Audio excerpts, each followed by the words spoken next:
Good morning, boys and girls. It is Saturday, April 3rd. We are back better than ever here on Brewed Bets, presented by Pale Horse Coffee, where the coffee is strong.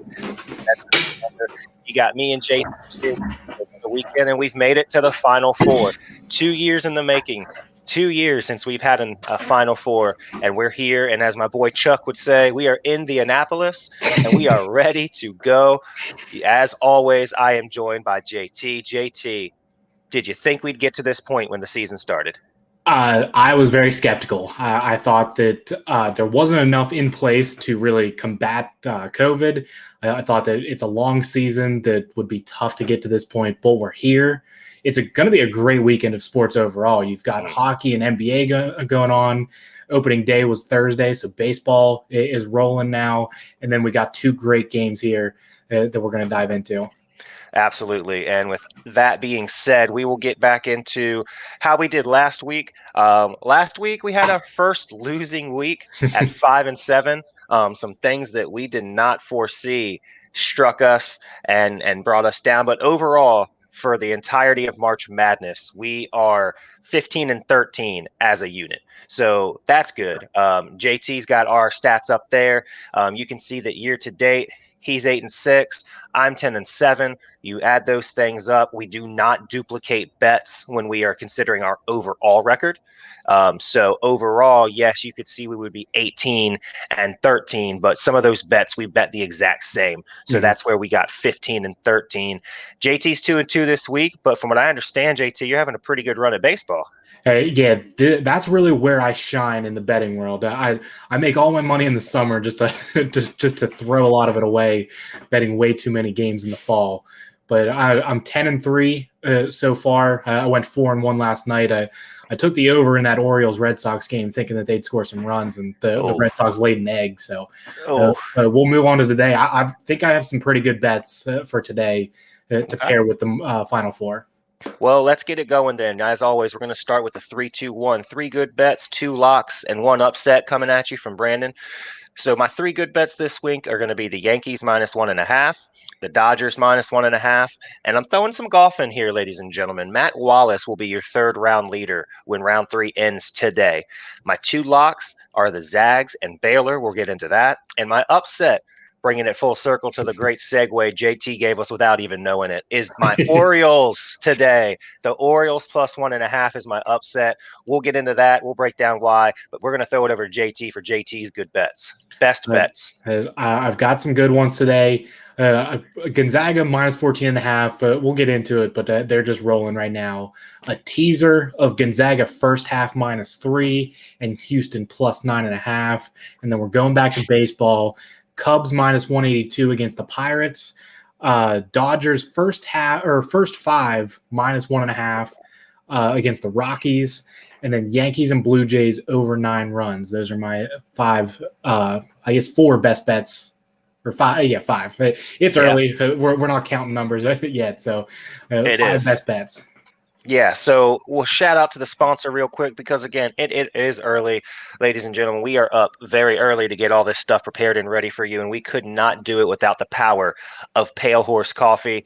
We try different blends from them every single week. For the last 2 weeks, we've been on the Patriot blend, and to be honest with you, the bar has been set very high for the next coffee we get from Pale Horse because this Patriots blend is everything you would want in a coffee. It's not too heavy. It's not too light, so you don't feel like you're drinking water.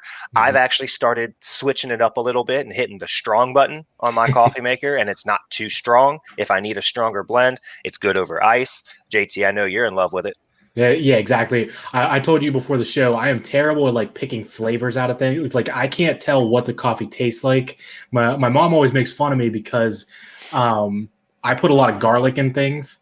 And she can just smell it from a different room, and it's like, why are you throwing that much garlic in? I'm like, I can't taste it.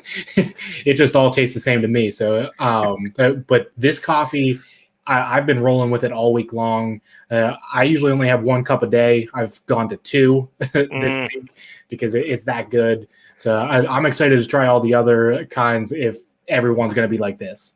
I think we're in for a treat. We will definitely have to make sure to stay away from the high potencies because I don't do well shaking. I don't know what about you, but I don't do well shaking. So shout out to the Pale Horse Coffee. Go check them out. They're on Battlefield Boulevard. If you're from the area, that's where the old Big Ugly used to be. They took over that building over there. So go check them out. Go to their online shop, palehorsecoffee.com. They're everywhere on social at Pale Horse Coffee. You can find them, you can locate them and buy some of their products. You can even directly message our show. You can directly message us and we will ship you Pale Horse Coffee. Just go to Sports with BJ on Facebook or Insta. Find JT at JTZ4 everywhere on social media. You can also find us at Sport Shift Media, and you can just send us a message or an email and we'll ship you the coffee. So get on the Pale Horse Coffee. And one of my favorite things about this Patriot blend is they said there's some good things to do while drinking this. One is sitting outside. One is during the national anthem. And the other one was watching a bald eagle kill something.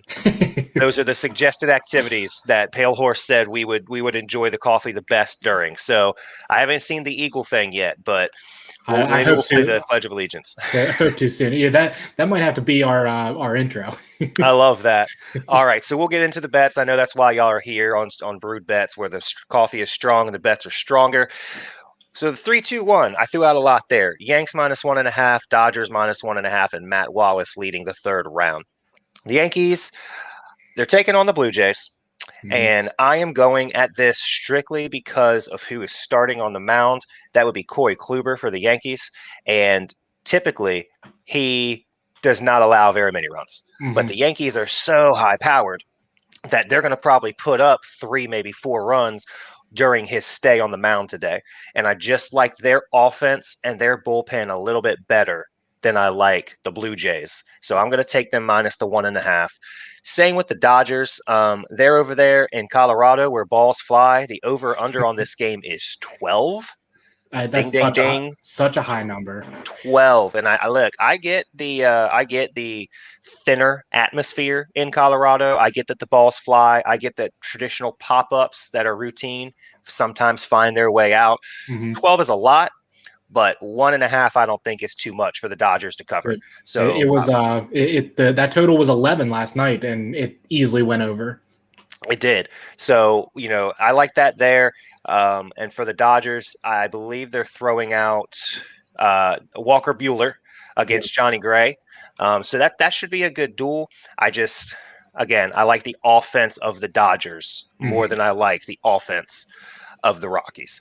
And then Matt Wallace, your third round leader. We don't all typically do too much golf on this show, but that's because the golf season hasn't really kicked off. You ask most fans, they're going to tell you that golf season starts when the Masters starts or the tournament before the Masters, which is always the Valero Texas Open. And we got the whole field out there, save a Tiger Woods who's still recovering and hope he's doing well. But Matt Wallace is sitting in a tie for second with Jordan Spieth. He's 2 shots behind leader Cameron Chingale. And there was one stat I saw that really hit me. He is second this week in greens in regulation. The leader is at 80% greens in regulation. Matt Wallace is at 75%. Unfortunately for the leader in greens in regulation, he's no longer really in this tournament. Okay. But if you look at the 2 people that Matt Wallace would have to beat today, you got Jordan Spieth and Cameron Chingale. Jordan Spieth is finding 48% of the greens in regulation, and Cameron Chingale is finding 50% of the greens in regulation. So for that reason, and the fact that he's in this tournament trying to get his game in form, and they're going to treat this like it's Sunday next week or Saturday next week. This is moving day, baby. We got to go. And I think Matt Wallace gets that done. So those are my 3 good bets, with Matt Wallace rounding it all out, being the third round leader. My 2 locks come in the form of a tease today because you got to pick at least 2 games to get a teaser. And I just like this tease so much. I'm taking the Zags down. You get 4.5 points for a 2-game tease on FanDuel, which is the platform I like to use. I know, JT, you're on like 12 different platforms. You got to go find your best odds. You have to. I like have them all. But so the Zags, I'm gonna take them down from the 14 with my 5.5 points or my 4.5 points and get them down to 9.5. And I'm gonna take the same 4.5 points and I'm gonna take Baylor down to a 0.5 point, which is basically money line even. Mhm. And that's gonna be my two locks. The Zags, I know you're gonna dive into a little bit, so I'll just be short and quick with it. I don't think UCLA. Well, it's not even UCLA. I don't think anyone in the nation has a candle to hold to Gonzaga this year. Yeah. Every obstacle in their way, they are destroying, and it's not even pretty, like at all. So, the 14 does scare me because UCLA. Well, I shouldn't say UCLA. Johnny Juzang can put up some points in a hurry. I personally think he beat Michigan. If he Yeah. doesn't score the way he did and shoot the lights out like he did, Mhm. they don't win that game. I mean, his shots, they didn't even hit net. They were straight down through the hoop. But like that was possibly one of the best games I've seen. Like a single game performance by a player, like Mm-hmm. that has to be up there. He completely took that team to this Final Four. He's dominated all 4 games or 5 games that they've been in. Yeah, he has, and he's on a great run for them. And I just don't think one player is gonna keep UCLA within 10 of the Yeah. Zags. I just Mhm. don't. I'm sorry, UCLA. It's been a great run. And then Baylor minus a 0.5 point. Look, it's simple. Baylor and Gonzaga have been on a collision course ever since the preseason rankings came out. They've been 1-2 all year long. Neither have faltered. Neither have really been hit by COVID. A lot of Baylor stuff, even though Scott Drew, I do believe himself contracted COVID. I don't think any of the players ever did. And most of the games they had to postpone were because of other teams in the Big 12 and their COVID issues. So we said at the beginning of this year, one of the things that's going to determine who is going to make it far is whose athletic department and whose athletic trainers and staff and coaches can get their players to buy in to isolation. Yep. You have to during this COVID situation, and it looks like Gonzaga and Baylor are two of the best at it. And Houston's good. Quentin Grimes is the real deal. I love watching him play, but I think this is going to be a slow grind out game. I wouldn't be surprised if this final score is in the 40s or 50s with Mhm. these two teams. And I just like Baylor on the inside more. I don't see Houston getting a lot of second chance opportunities. And so for that reason, I don't mind picking Baylor straight up using my tease points to take them down to minus a half. And then my upset for the weekend, I'm going with my heart. I'm going with a little bit of JT knowledge because I did read your article breaking down the over-under win bets on all 30 MLB teams. But I agreed with you. So my upset is going to be the Orioles over the Boston Red Sox today, plus 1.5. And we were talking about it pre-show. The Texas Rangers are awful. They're the worst team in the MLB. And if the Rangers are the worst team, then the Orioles are the second worst team. They can't pitch. They can't field. But what they do have, and what I think is going to surprise a lot of people, they have a sneakily good offense. They have a Mhm. great lineup when you're going 1 through 9 and trying. There's nowhere to real pitch around. They finally got some protection in the middle of that lineup. And I just think that the Red Sox are a little awful. I mean, they Yeah. goose egg last night. Yeah, the Red Sox, they have no pitching. There is zero pitching. I am looking forward to the Orioles. That over under article that was on Sports Shift Media, that was actually Hank's article. So shout out to him. He does a great job with the baseball stuff. We'll both be getting into stuff on there, but he's an Orioles fan as well. And we were talking last night about how excited he is to see Adley Russelman, or however you say his last name. He should be up probably August, September. And that lineup's just going to get even better with him in the lineup and then behind the backstop. But yeah, I like that pick because the Red Sox are just going to be an easy team to bet against all year. I actually like the over a little bit because I think they didn't score last night, but I still think these two teams can score against each other. So I wouldn't hate that pick too. So those are my 3-2-1. Again, it's scrolling on the ticker on the bottom. You've got Yankees -1.5, Dodgers -1.5. Matt Wallace will be your third round leader in the Valero Texas Open. My two locks, asterisk and capitalized, so you can't mess this up. Don't get at me about the odds not matching. It's a tease. I'm taking Gonzaga down and Baylor down to 9.5 and a half point respectively. And my upset pick of the day is the Orioles +1.5 over the Boston Red Sox. JT, immediate reaction to the 3-2-1.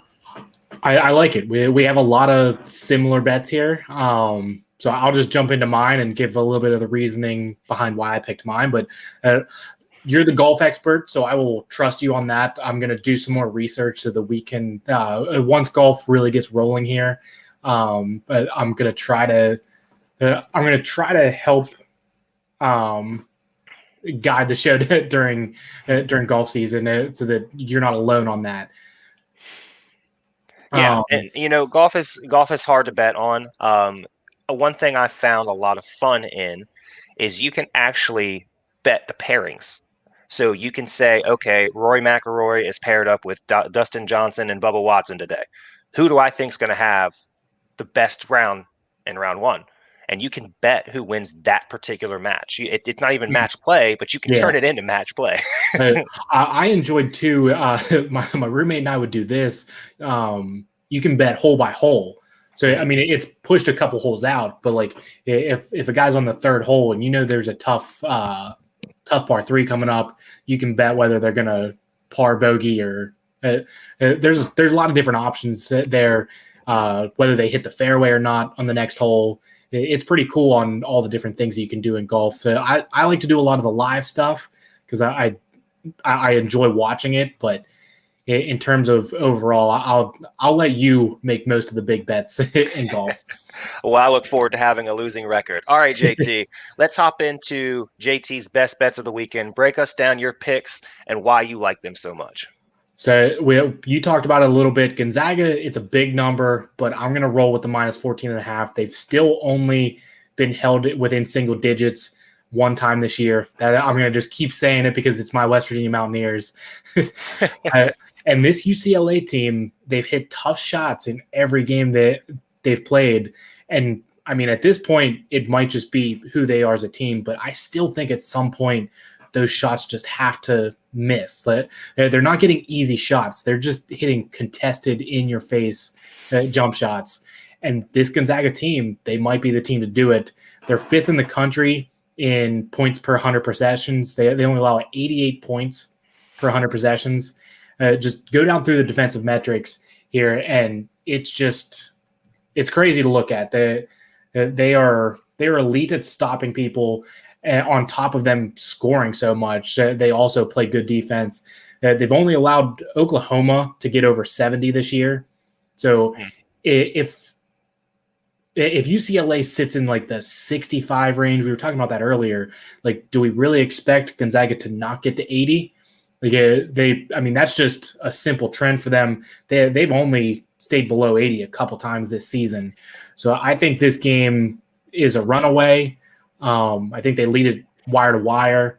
Tip the hat to UCLA. They had a good season, but I just don't think the main point for me when I was diving into the stats was the inside guys. What were they? Cody Riley and Kenneth Nwuba.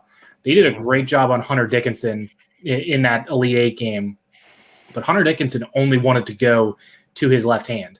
So if you're telling me that you get to go against Drew Timme now, who can do so many different things against you, those two guys did a great job at just not letting Dickinson get to his left hand, but they're not going to be able to compete when they've got so many different things to worry about with Timme and Kispert inside. So for that reason, I'm taking the Zags -14.5.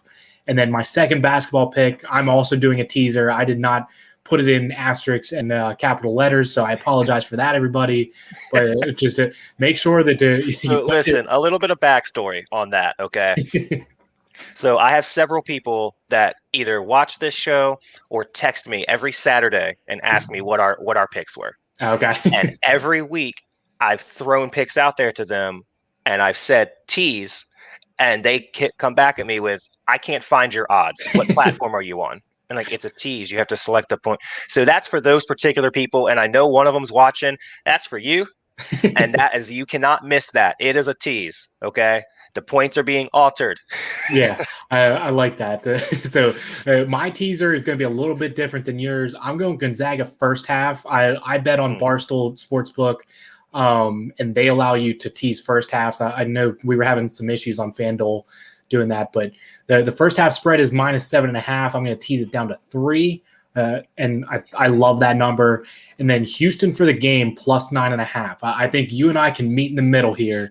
Mm-hmm. You've got basically Baylor money line with the -0.5, and I've got Houston +9.5. Mm-hmm. This is kind of just a betting trend that I follow along with where the money's coming in at. The line opened at 5. And I expected money to come in on Baylor and that line move up to maybe 6 or 7. It has not moved, which tells me the sports books have done their research, and this is going to be a very close game. They love that number, so they're just going to let people keep betting on either side of it. And I think this game is ugly. Like I think both teams are great defensively. They're going to get up in your face and play great man-to-man defense. And for that reason, I think the game is going to be played in the 50s. So give me, games in the 50s are not typically double-digit defeats. So +9.5, I like Houston there. Yeah, unless it's UVA playing, you're right. Typically, the game in the 50s does not lead to a double-digit win. Yeah, so you know that playing games like that more than I do. Well, at least this year, West Virginia used to playing games like that. But I'll jump over. So that's interesting, though. I like that. Let's have that conversation real quick. Okay. West Virginia used to play at a terribly slow pace, but that was their calling card, their defense, right? UVA is the same way.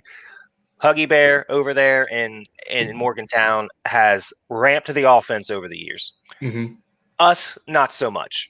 Right. We still struggle with scoring with consistency. I think the best team we ever had statistically under the Tony Bennett era would have been the national championship team. And I believe they averaged about 76 points a game.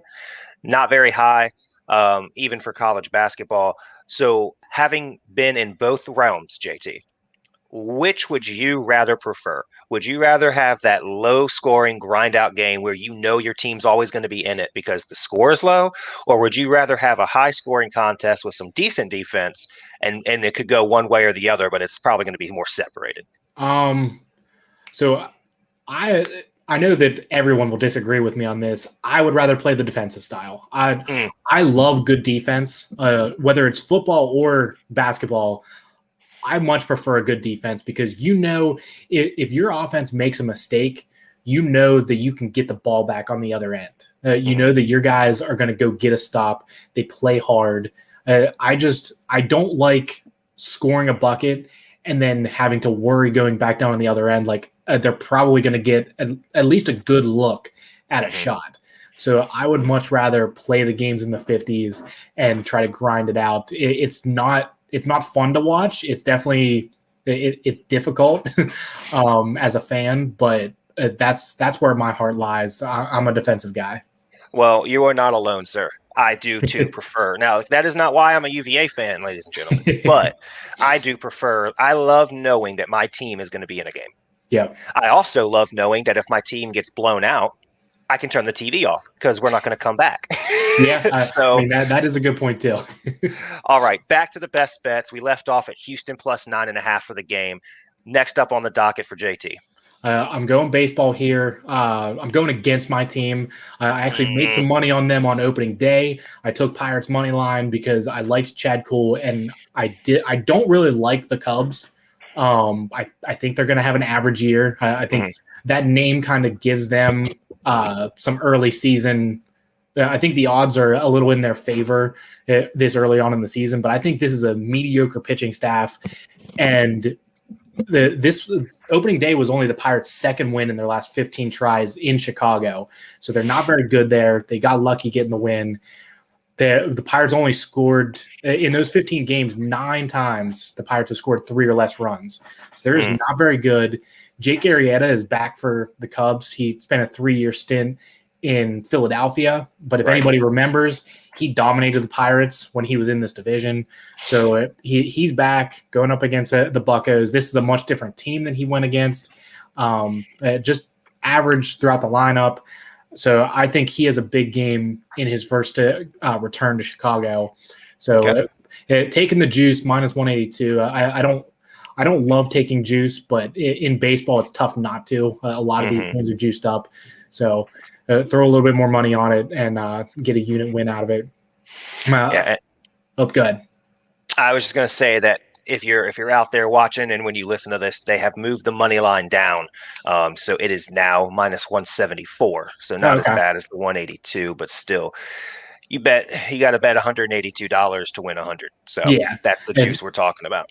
And one last thing on Arrieta, the only guy that has had success against him in the Pirates lineup is Gregory Polanco.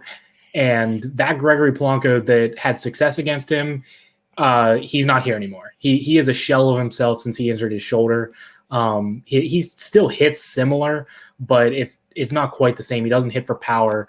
He's the only Pirate in the lineup that has a home run against him, but I don't see that coming anymore. So that's another reason why I like it. But I'll move on. My last two games are games that you also had bets on. I'm taking Dodgers first 5 minus 1.5. You can get that at plus odds, plus 110. It's tough to find anything where the Dodgers are going to be plus money this year. They've got a very good lineup. Walker Buehler, I think, is their ace. Despite signing Trevor Bauer in the offseason, Walker Buehler has been a tank for them. And I still don't trust their bullpen. They gave up some runs against the Rockies last night.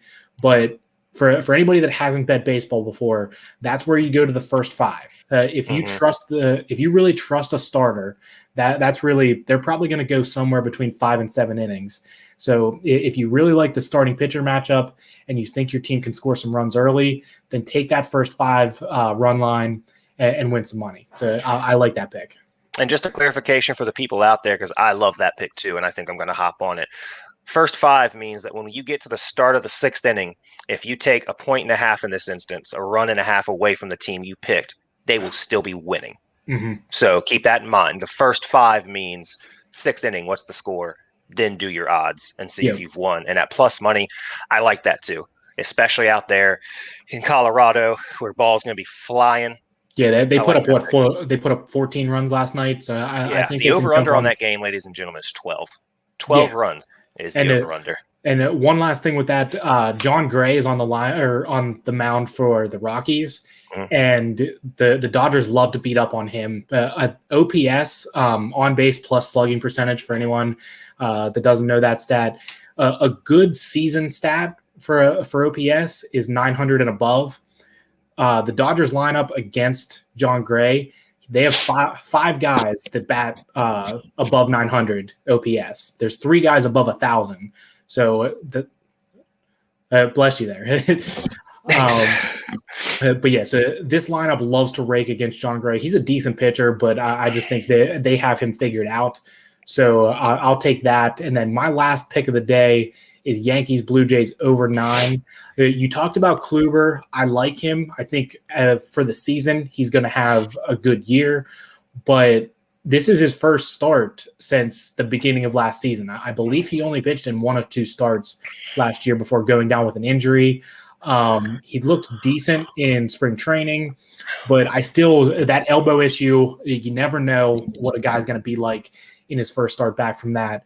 So you got that along with Ross Stripling going for the Blue Jays. He had a 5.88 ERA last year. So I think there's just going to be this Yankees lineup is good, and don't sleep on the Blue Jays lineup. Listen to this lineup of names: Marcus Semien, Karan Biggio, Bo Bichette, Teoscar Hernandez, Vlad Guerrero Jr., I don't know his first name. I didn't write it down, but Gurriel. I'm trying to blank on his face. Is it Todd? Is it Todd Gurriel? Possibly. Well, we'll go with it. Okay. And then they added George Springer. That is a murderer's row lineup of all young guys, sons of former MLB players. So I like not even close. What is it? You lie. Oh, okay. Yeah. Uliski, Gurriel, Castillo. Okay. His nickname is La Piña, which is Spanish for pineapple, ladies and gentlemen. That's his nickname is the pineapple. Interesting. But yeah, that's a great lineup. The Yankees also have a great lineup. There's going to be some runs scored in this game. So I'll take the over 9. And that is my 5 best bets of the day. All right. So there you go, ladies and gentlemen. We've got 3 good bets, 2 locks, which is really 1 this week because it's a teaser. So you've got 5 bets from me. You've got 5 bets from JT, and we will go over them one more time for you. Yanks -1.5. Dodgers -1.5. Matt Wallace to be your 3rd round leader in the Valero Texas Open. A 2-game teaser taking the Zags down to -9.5 and Baylor to -0.5 point. The Orioles +1.5 taking on the Red Sox. Then on JT's side, we've got the Zags -14.5. He just loves that spread, and it's very attainable. I'm not even going to say it's a sad bet or a nerve-wracking bet, but it's a good one. Then he's got a tease as well. He's got the Zags -3 in the first half and Houston getting 4.5 more points and taking it up to +9.5. Again, we both think this is going to be a defensive battle. That's where these 2 teams live, and it's going to be very close. We're a one way or another, so we don't like someone winning by double digits in the Baylor-Houston game. We got the Cubs money line. It went in at 182. It's sitting now on FanDuel at 174. Dodgers -1.5 after the first 5 innings, and Yankees Blue Jays over 9. After going back through them, JT, any parting words of advice? Just always bet responsibly. That is always the name of the game. But I think we're in store for a great weekend of sports, and then roll that into the extended weekend of the championship game on Monday. So I'm excited. Everyone have a good Easter. But that's all I've got. Absolutely. And guys, thank you for watching. Those of you that will listen, thank you so much. Y'all are the reason we do this. Just trying to spread some knowledge. As JT said, always bet responsibly. Enjoy your Easter. Enjoy the Final Four. And we'll be back next Saturday.